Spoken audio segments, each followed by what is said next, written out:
Hello, good morning. Kumusta na mga kaubas? Matatawa kayo sa akin, may payong ang ubas ko. Ito po yung bulaklak after second pruning. Nasa blooming stage uli siya. Ang iba kong flowers ay nagkaroon ng smog. Kaya hindi siya nakaka-recover. Sad to say na namatay ang iba. Nalaglag sila ng itim. Pinaikli ko po ang aking balag. Kailangan nating i-pruning. Kaya nag-pruning na agad ako. Para sabay-sabay na silang bumunga. Ito po.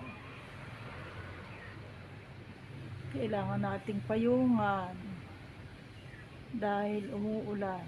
Sayang naman po kung siya ay mawawala.